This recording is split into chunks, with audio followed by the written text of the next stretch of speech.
जिस तरह मार्केट में लगातार गिरावट चल रही है, बहुत सारे लोग जो पोर्टफोलियोज होल्ड करते हैं वो थोड़ा डरे हुए हैं। लेकिन इस समय आपको ज़रूरत ये भी है देखने की कि बड़े प्लेयर्स कहाँ पर अपनी पोजीशन बना रहे हैं। यानी बड़े प्लेयर जो निवेशक के रूप में काम करते रहे हैं, उसमें आप डीआईआईज को रख सकते हैं, म्यूचुअल फंड्स को रख सकते हैं, प्रॉप डेस्क या और बहुत सारे निवेशक जो बड़े लेवल पे काम करते हैं। क्या उनकी पोजीशंस को या उनके बाइंग हैबिट को देख करके आप कुछ समझ सकते हैं। इस वीडियो में हम चर्चा करेंगे कि इस पूरी गिरावट के दौरान कहाँ पर जो है मोमेंटम दिखाई पड़ रहा है और कहाँ से पैसा निकलता हुआ दिखाई पड़ रहा है, ताकि थोड़ा सा एक समझ आए कि किस जगहों पर आप जा सकते हैं।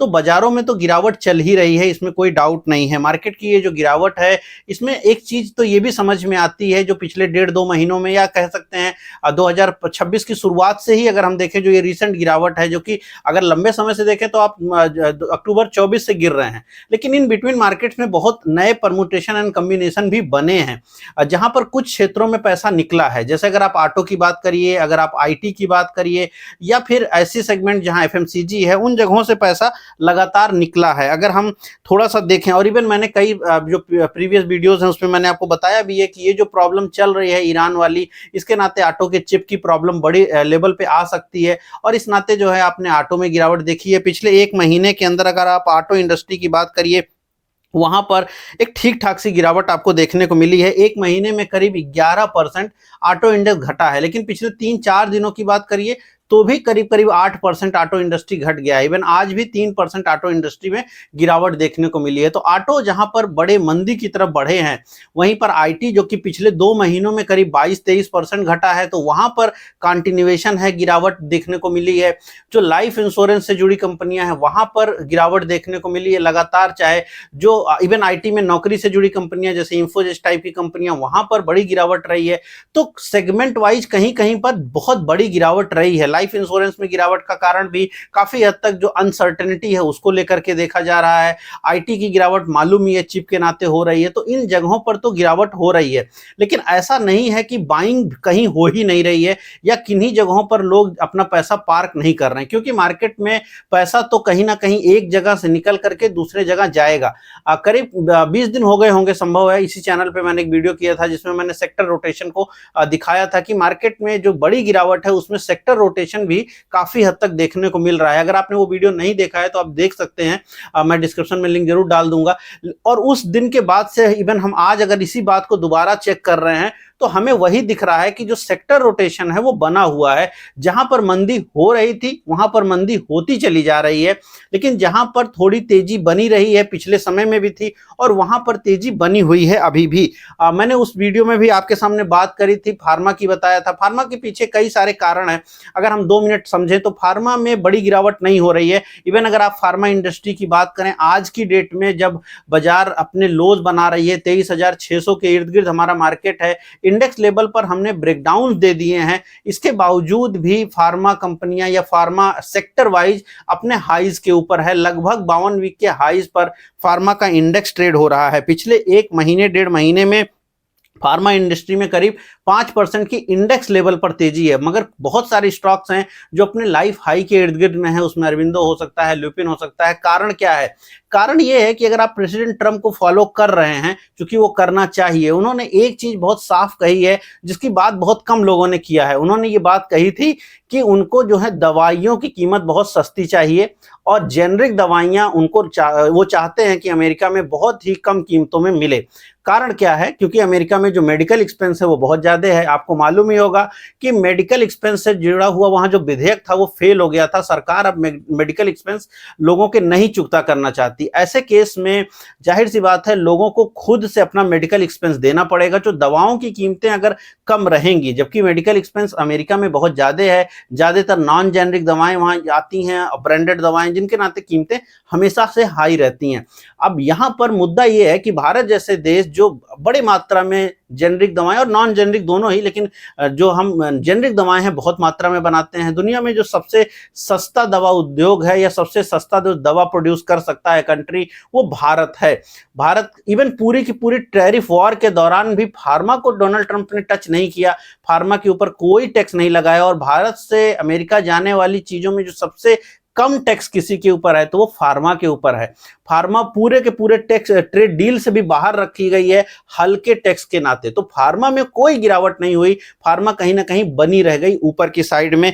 ये चीज समझ आती है जब आप इंडेक्स लेवल पर देख रहे हैं 3% और स्टॉक्स देख रहे हैं कि वो अपने हाईज के इर्द गिर्द में ट्रेड हो रहे हैं। उसका लॉजिक ये है कि यानी बड़े प्लेयर्स ने चाहे जिस भी कारणों से, मैंने एक कारण बताया और भी अनेक कारण हो सकते हैं, चार्ट उसका कारण हो सकता है, वहां पर बाइंग करते हुए दिखाई पड़े हैं और इसलिए पिछले कुछ समय में वहां पर कोई बड़ी गिरावट भी देखने को नहीं मिली।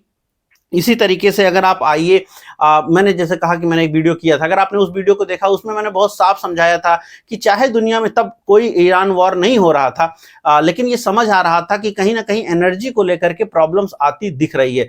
पावर और एनर्जी से जुड़ी कंपनियां उस समय तक करीब 4% बढ़ी हुई थी। मैं अगर बात कर रहा हूं पूरे के पूरे इंडेक्स की, और पावर से जुड़ी कंपनियां अब 3 महीने का डेटा अगर आप देख रहे हैं, जिसमें पिछले 8-10 दिन में पावर से जुड़ी कंपनियां, इवन आज का अगर आप डेटा उसमें जोड़ेंगे तो पावर से जुड़ी कंपनियों में बड़ी तेजी हुई है पिछले 2-3 दिनों में।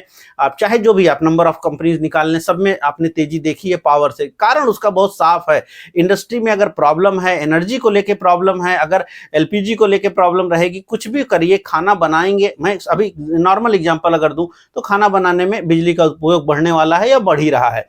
जाहिर सी बात है कि जब भी एनर्जी के एक सोर्स की को कम होगा, चाहे वो एलपीजी हो, चाहे वो क्रूड हो, कहीं से भी अगर कमी होगी तो उसका सबऑर्डिनेट खोजा जाएगा। सबऑर्डिनेट कहाँ है? जाहिर सी बात है एनर्जी का दूसरा स्वरूप जो है पावर के रूप में दिख रहा है। फिर पावर से जनरेशन करने वाली कंपनियां, पावर में काम करने वाली सेक्टर्स में तेजी दिखी है। 8% की तेजी पिछले 2.5 महीना में, जिसमें करीब 4% की तेजी तो पिछले 8-10 दिनों में हुई है जब से ये ईरान की लड़ाई चल रही है। तो पावर इवन आज भी अगर आप देखिए जो हाईज लगाए हैं कंपनियां, उसमें कोल इंडिया जैसी कंपनियां हैं। अब जाहिर सी बात है कि अगर आपका एक चीज से एनर्जी नहीं बनेगा तो फिर कोयले की डिमांड बढ़ेगी। अब सुनने में आने लगा है कि दिल्ली में हो या बड़े शहरों में, मुंबई में भी और बेंगलोर में भी, और गांव में तो फिर ये गांव या टीयर 1 टीयर 2 सिटीज में जो प्रॉब्लम होगी वो तो बहुत जल्दी लकड़ी और जो है कोयले पे खाना बनाने लगेंगे और उसके नाते वो अपना दुकान तो कोई नहीं बंद करेगा। तो डिमांड आएगी और वो आपने आज देखा है रिफ्लेक्शन, और उससे 5 नहीं पूरे 2-2.5 महीने में हो रहा है। जिससे मैंने कहा कि मैंने पहले भी इस वीडियो में कवर किया था जो 25 दिन पहले था, उसमें भी मोटा मोटी इसलिए क्योंकि तब ये नहीं मालूम था लड़ाई होगी, लेकिन एक सेंस, मैंने बार बार कहता हूं, जो बड़े प्लेयर होते हैं वो मार्केट को गवर्न करते हैं, और मार्केट को जो गवर्न करते हैं उन्हें बहुत कुछ पता है, वो इनसाइडर भी हैं, वो बहुत सारी जानकारियों के साथ में है, और आपको उनका साथ देना है जो कि चार्ट के थ्रू ही समझ आता है। तो चार्टिकली दिख रहा था कि पावर सेक्टर में पैसा जा रहा है, तो वो पैसा वहां गया है और अभी भी वो पैसा वहां पे जाता हुआ दिख रहा है, तो वो चीज रही है। अब अगर हम मेटल की बात करें, उस वीडियो में भी मैंने मेटल को बहुत अच्छे से आपके सामने एक्सप्लेन किया था। तकरीबन मेटल इंडेक्स आज 13% के आसपास की रैली कर चुका है लास्ट के 3 महीनों में। पिछले 1 महीने में मेटल में बहुत तेजी नहीं हुई है, कमोबेश वो फ्लैट रहा है, लेकिन क्या पिछले जो गिरावट हुई है, पिछले 12-15 दिन की जो गिरावट है, क्या उसमें मेटल इंडस्ट्री में बड़ी गिरावट हुई है? नहीं हुई है। इवन मेटल में अगर आप कुछ मेटल जो जैसे एल्युमिनियम है, अगर उसकी आप बात करें, एल्युमिनियम से जुड़ी कंपनी नैल्को जैसे, तो आज उन्होंने अपने नए लाइफ हाई लगाए हैं। आज अगर वो आप समझें, अगर आप मेरा वीडियो रेगुलर देखते हैं, 3-4 दिन पहले भी मैंने बताया था कि एल्युमिनियम कंपनियों में हाईज लग रहे हैं। आज वापस से एल्युमिनियम से जुड़ी कंपनियों ने हाई लगाए हैं, स्टील से जुड़ी कंपनियों ने हाई लगाए हैं। स्टील, जाहिर सी बात है, अगर आप युद्ध के समय में है, कुछ भी कर लीजिए, जो मेटल है उसका डिमांड बनेगा, क्योंकि जो कुछ भी टूट रहा है लड़ाई में, जो कुछ तोड़ रहा है या जो कुछ टूट रहा है, चाहे यानी अस्त्र हो, शस्त्र हो या फिर इंफ्रास्ट्रक्चर हो, सब कुछ मेटल से बना है। और मेटल जब एक बार टूटेगा तो नया उसकी जरूरत पड़ेगी, क्योंकि वो आप उनको हटा करके तो दुनिया नहीं चलेगी। तो कम से कम मेटल में जो तेजी पिछले 3-4 महीनों में बनी है वो अभी भी कंटिन्यू है। तो कहने का अर्थ ये है कि मार्केट में ऐसा नहीं है, अगर आप एक निवेशक हैं तो ऐसा नहीं है कि मार्केट में एक तरफा गिरावट है, नहीं। अगर आप निवेशक हैं तो आपके पास बहुत मौके हैं, लेकिन प्रॉब्लम तब आती है जब आप निवेशक ना होकर के सिर्फ कुछ स्टॉक को लेकर के उसके साथ बैठना चाहते हैं। ये निवेशक की प्रवृत्ति नहीं है। प्रवृत्ति ये उनकी है जो बिल्कुल बाजार में कोई काम करने नहीं आए थे, वो सिर्फ एक लालच में आए कि चलो कुछ शेयर खरीद लेंगे, फिर कभी बढ़ जाएगा तो बेच देंगे, तो वो फिर कभी उनको बहुत समय बाद मिलेगा या नहीं मिलेगा, उसकी कहानी अलग है। निवेशक का काम यह है कि सही जगह निवेश करे, अगर वो गलत हो गया है तो वहां से पैसा निकाले और दूसरे स्टॉक में जाए, जिसको कहते हैं स्टॉप लॉस लगा करके दूसरे स्टॉक स्टॉक में जाना। अगर आपने वो किया है, अगर आपने स्टॉक को चर्न किया है, churning is a part of stock market, churning is a part of portfolio management. हमेशा आपको स्टॉक चर्निंग, सेक्टर रोटेशन, इनको समझना तो पड़ेगा ही। और कोई भी आपको एकाएक नहीं समझ में आएगा कि आज इस सेक्टर में पैसा जा रहा है, कल उसमें। इसमें हमेशा 2 महीना, 3 महीना, 4 महीने का डेटा एनालाइज कीजिए, जैसे मैं अभी आज कर रहा हूं आपके सामने 3-4 महीनों के डेटा के हिसाब से। तो कुछ एक जगहों से पैसा निकला है, कुछ एक जगहों पे पैसा जा रहा है और अभी भी जा रहा है, और वहां पर उतनी प्रॉब्लम नहीं है। इवन मार्केट में पिछले 2 दिनों की अगर आप डेटा देखिए, कल भी करीब 1500-1700 स्टॉक्स जो हैं घटे थे, वहीं पर 1500-1700 स्टॉक करीब तेजी में थे। आज भी करीब 1900 स्टॉक घटे हैं और वहीं करीब 1400 स्टॉक आज भी तेजी में है। तो ये आप नहीं कह सकते कि मार्केट पूरी तरह से आउट हो रही है, जबकि बाजारों ने निफ्टी के केस में डेज, अब ये डेज क्या, आपने कई हफ्तों का लो लगाया है, 23,600 के इर्द गिर्द आपकी बाजार है, आप लोज लगा रहे हैं, आप बड़े करेक्शंस क्रिएट कर रहे हैं इंडेक्स लेवल पर। लेकिन स्टॉक लेवल पर चूंकि ऑलरेडी करेक्शन बहुत सारी जगहों पे हो गया था, ये भी एक कारण है। दूसरा कि जिन जगहों पर पैसा जा रहा है वो अभी भी सेफ हैं। तो आज जैसे इन बाजारों में पिछले 2 दिनों में जो बड़ी गिरावट हुई है, इसमें एक चीज जरूर दिखी है कि कुछ, चाहे वो म्यूचुअल फंड्स होंगे, बड़े प्लेयर्स होंगे, प्रॉप होंगे, जो भी हैं, उन्होंने अपनी पोजीशंस को एक्यूमुलेट जरूर किया है। वो डेटा देखकर समझ आता है, और इसीलिए ये सेक्टर्स जो नहीं मंदी में गए वो बचे हुए हैं, वहां पर रैली भी बनी है, और जहां पर मंदी है वो कंटिन्यूएशन में है, वो मंदी वहां पर बनी हुई है। तो ये बहुत साफ दिखता है, और यही सेम चीज 20-25 दिन पहले दिख रहा था, आज भी वही लगभग चीजें दिखाई पड़ रही हैं। जबकि मार्केट में अगर आप 5200 स्टॉक्स की को एनालाइज करिए तो लगभग उसमें से 80% से ज्यादा स्टॉक हैं जो अपने हाई से 20-25% से ज्यादा डाउन है। मोटा मोटी 25% से डाउन स्टॉक की संख्या 80% से ज्यादा, यानी 4000 से ज्यादा कंपनियां हैं जो 20% से ज्यादा डाउन हैं। लेकिन फिर भी बहुत सारी जगहों पर मौके बने हैं, या घाटा कम होने की स्थिति भी बनी, और उनमें इन बिटवीन ट्रेड करने की भी बहुत सारी अपॉर्चुनिटी बनी है। तो ऐसा नहीं है कि निवेशक के रूप में आपके पास करने के लिए कुछ नहीं है, ऐसा भी नहीं है कि निवेशक के रूप में आपको इस मार्केट में भी पैसे नहीं बने हैं, कुछ लोगों ने कमाए हैं। निश्चित रूप से आपको अप्रोच बदलना पड़ेगा। एक निवेशक का वो अप्रोच जो एक सामान्य माइंडसेट लेके बैठा हुआ है कि मैंने कुछ शेयर ले लिया और जब तक ये अब घाटे में है मैं नहीं बेचूंगा, ये अप्रोच गलत होती है। एक ये भी अप्रोच गलत है कि मैं किसी स्टॉक में ट्रेड नहीं कर सकता हूं, क्यों? मार्केट कंडीशन अलग होती है, हर समय लड़ाई नहीं होती। 2020 से लेकर 2024 लगातार बाजारों में तेजी थी, तो वो एक लंबा समय था जब आप होल्ड कर सकते थे।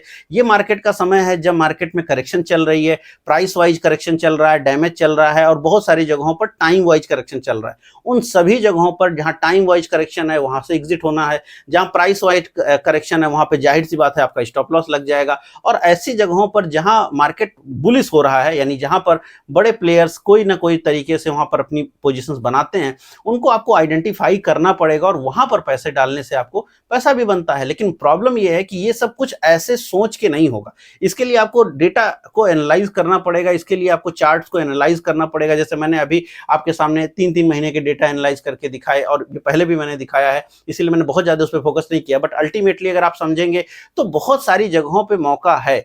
चार्टिकली आप उन स्टॉक्स को प्रिफर कर सकते हैं, पकड़ सकते हैं। मार्केट में सिर्फ ये रोना रोने से कि बाजार घटती चली जाएगी, मेरे को नुकसान हो रहा है, मैं बाजार छोड़ दूं, ये सब गलत अप्रोच है। बाजार छोड़ देने से कुछ नहीं होगा। आप एक अगर दंगल में आए हैं तो आपको लड़ाई लड़नी पड़ेगी। हो सकता है 4 पहलवान आपसे मजबूत हों, लेकिन बहुत सारे पहलवान से आप भी मजबूत होंगे, और उनको आप हरा करके उस सिस्टम में बने रह सकते हैं, और फिर एक वक्त आएगा जब आप जीत भी पाएंगे। तो अल्टीमेटली वो करना ज्यादा जरूरी है। और इसलिए मैं बार बार कहता हूं, चार्टिंग पढ़िए, चार्टिंग सीखिए, चार्टिंग समझिए, क्योंकि वो जानना जरूरी है। और साथ में हेजिंग करिए। और अगर आप ये सब करना चाहते हैं तो मेरे साथ आप जुड़ भी सकते हैं, आपको मालूम ही है। लेकिन फिर भी अगर आप नहीं भी मेरे साथ जुड़ते हैं, यानी नहीं आप मेरे से चार्टिंग पढ़ते हैं, तो भी आप खुद से सीखें, लेकिन जरूर करें, क्योंकि उसके आधार पे फिर आपके पास बहुत मौके बनेंगे जिनके आधार पे आप पोजीशंस क्रिएट कर पाएं, और उसके आधार पे कम से कम नुकसान से बचें, कम से कम प्रॉफिट की तरफ बढ़ें। वो ज्यादा जरूरी है, क्योंकि बाजार में सरवाइव करने के लिए भी आपको नॉलेज तो लेना पड़ेगा। बिना नॉलेज के आप मार्केट में सरवाइव भी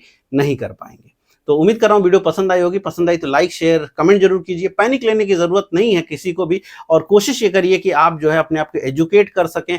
कमेंट कीजिए कि आपको क्या लगता है बाजारों में किधर का रास्ता खुल रहा है, किधर की तरफ बढ़ सकता है, क्या आप किस तरह से अप्रोच ले रहे हैं इस समय बाजारों का, वो जरूर कमेंट कीजिएगा। मैं मिलूंगा कल नए वीडियो में। इस वीडियो में इतना ही, धन्यवाद।